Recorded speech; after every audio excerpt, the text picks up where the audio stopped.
மொழியோடு பேசுபவள் எனும் வலையொலி தளம் உங்களை அன்போடு வரவேற்கிறது. இன்றைக்கு நம்முடைய காணொளியில் பார்க்க இருக்கும் தலைப்பு 10 பாட்டு. சங்க தொகுப்பு நூல்களுள் இருக்கக்கூடிய ஒன்றுதான் 10 பாட்டு. இந்த 10 பாட்டிலிருந்து நம்ம 2 நூல்களை பார்க்க போகிறோம். ஒன்று திருமுருகாற்றுப்படை, இன்னொன்று சிறுபானாற்றுப்படை.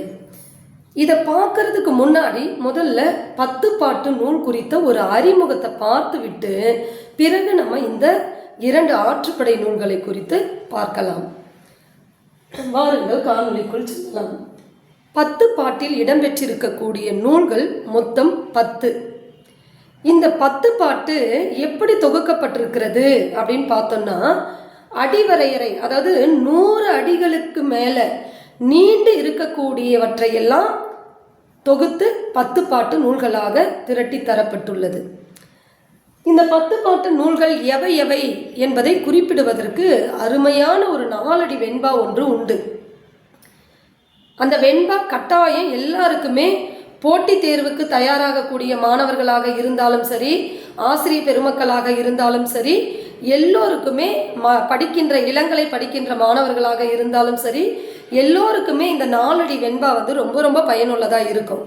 ஏன் அப்படின்னு கேட்டோன்னா, போட்டித் தேர்வுகளுக்கு தயாராகக்கூடிய கல்லூரி பேராசிரியர்கள் மற்றும் முதுகலை பட்டதாரி பேராசிரியர்கள் போன்றவர்களுக்கெல்லாம் அந்த 4 அடி வெண்பாவில் முருகு என்பது எத்தனாவது இடத்தை பெற்று வந்துள்ளது, அதே போல் பொருநாறு, அப்போ பொருணர் ஆற்றுப்படை எத்தனாவது இடத்துல 4 அடி வெண்பாவில் இடம்பெற்றுள்ளது, இப்படியாக வினாக்கள் தொடுக்கப்படுகிறது.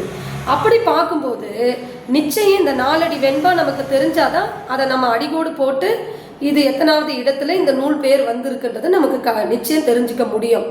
அதனால எல்லாருக்குமே இது பயனுள்ள ஒரு வெண்பா தான். பொருநாறு 12 முல்லை பெருகு வளமதுரை காஞ்சி மறுவினிய கோல நெடுநல் வாடை கோல் குறிஞ்சி பட்டினப்பாலை கடாத்தொடும் 10 என்று அந்த 10 பாட்டுக்குரிய அழகா எடுத்துரைக்கின்ற 4 அடி வெண்பா ஒன்று இருக்கின்றது. அந்த 4 அடி வெண்பாவின் படி 10 பாட்டுகளை இப்படியாக பிரிக்கப்பட்டது. அந்த 10 பாட்டுல ஆற்றுப்படை நூல்கள் அப்படின்னு பார்க்கும்போது 5 நூல்கள், அடுத்து அகநூல்கள் எத்தனை அப்படின்னு பார்த்தோம்னா 3 நூல்கள் இருக்கின்றது. புறநூல் 1, அகம் சேர்ந்த நூல் 1, ஆக மொத்தம் 5 3 8 2 10 நூல்கள். இப்போ ஆற்றுப்படை நூல்கள் 5 எது? திருமுருகாற்றுப்படை, பொருணர் ஆற்றுப்படை, சிறுபான் ஆற்றுப்படை, பெரும்பான் ஆற்றுப்படை, கூத்தர் ஆற்றுப்படை அல்லது மலைபடு கடாம் அப்படின்னு சொல்லக்கூடிய 5 ஆற்றுப்படை நூல்கள். அகநூல்கள் 3 என்னென்ன? குறிஞ்சிப்பாட்டு, முல்லைப்பாட்டு, பட்டினப்பாலை. புறநூல் எது? புறத்தினை மையமாக கொண்டு எழுதப்பட்டிருக்கக்கூடிய மதுரை காஞ்சி. அகமும் புறமும் சேர்ந்த நூல் எது? நெடுநல் வாடை. இப்படியாக இந்த 10 நூல்கள் பாகுபடுத்தப்பட்டிருக்கிறது. நம்ம ஏற்கனவே சொன்னோம், 100 அடிகளுக்கு மேலே நீண்டு இருக்கக்கூடியதெல்லாம் தொகுத்து தான் ஒவ்வொரு நூலாக 10 பாட்டு நூல்கள் வடிவமைக்கப்பட்டிருக்கிறது அப்படின்றத பார்த்தோம். இந்த 10 பாட்டு முழுவதுமாக ஆராய்ச்சி நோக்கில் எழுதியவர் யார் அப்படின்னு பார்த்தீங்கன்னா, மா ராசமாணிக்கனார் என்பவர் ஆராய்ச்சி அப்படின்னே ஒரு தொகுப்பு கொடுத்துருக்காரு. இந்த 10 பாட்டு நூல்களில் மிகச்சிறிய நூல் அப்படின்னு பார்த்தோம்னா முல்லைப்பாட்டை சொல்லலாம். மிகப்பெரிய நூல் எது அப்படின்னு பார்த்தோம்னா மதுரை காஞ்சியை சொல்லலாம். இதன் பிறகு தேவிராவுடைய புத்தகத்தில் நம்ம பார்த்தோம், இலக்கிய வரலாறுல தமிழ் இலக்கிய தகவல் களஞ்சியம் அப்படிங்கிற புத்தகத்தில் பார்த்தோம்னா 10 பாட்டில் புறநூல்கள் 6ங்கிறாங்க. எதன் அடிப்படையில் 6 அப்படின்னு சொல்கிறாங்கன்னு பார்த்தோம்னா, ஆற்றுப்படை 5 நூல்களோட புறத்திணை நூலான மதுரை காஞ்சியும் சேர்த்து 6 நூல் புறநூல் அப்படின்னு சொல்லியிருக்காங்க. அடுத்த அகநூல்கள் நம்ம முன்னரே குறிப்பிட்டோம்.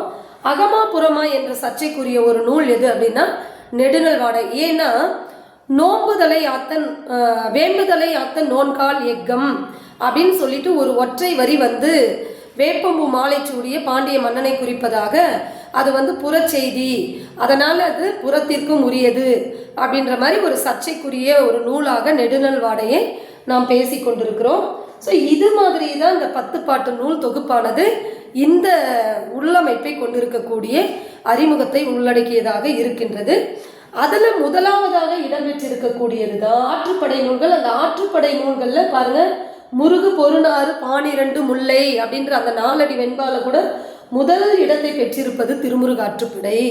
இந்த திருமுருகாற்றுப்படை என்பது பாட்டுடை தலைவனாக முருகனை பாட்டுடை தலைவனாக கொண்டு வரும்.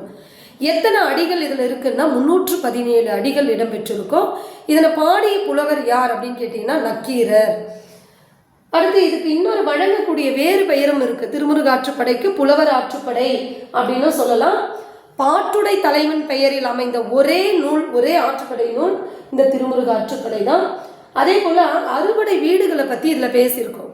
முருகன் வீற்றிருக்கக்கூடிய அறுபடை வீடுகள், அதாவது திருப்பரங்குன்றம், திருச்சீர் அலைவாய், திருவேரகம், திருவாவினன்குடி, பழமுதிர்ச்சோலை, குன்றுதோர் ஆடல், இப்படி சொல்லக்கூடிய இந்த 6 படை வீடுகளை குறித்து இந்த திருமுருகாற்றுப்படையில் முழுக்க முழுக்க பேசப்பட்டிருக்கும்.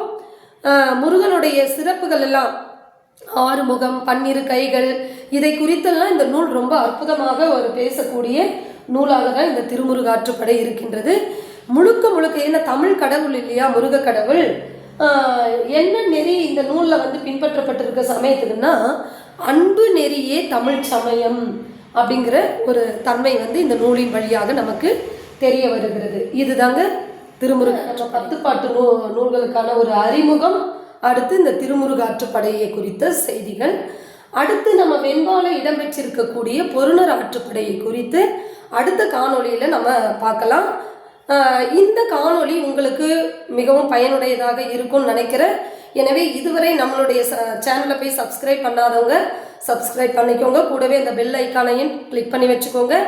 அப்போ தான் நம்ம போடுற வீடியோ உங்களை உடனுக்குடன் சேரும். மீண்டும் அடுத்து நம்ம பொருணர் ஆற்றுப்படை என்ற காணொளியில் உங்களை சந்திக்கிறேன். அதுவரை உங்களிடம் இருந்து விடைபெறுவது உங்கள் முனைவர் ஜெய் சித்ரா. நன்றி, வணக்கம்.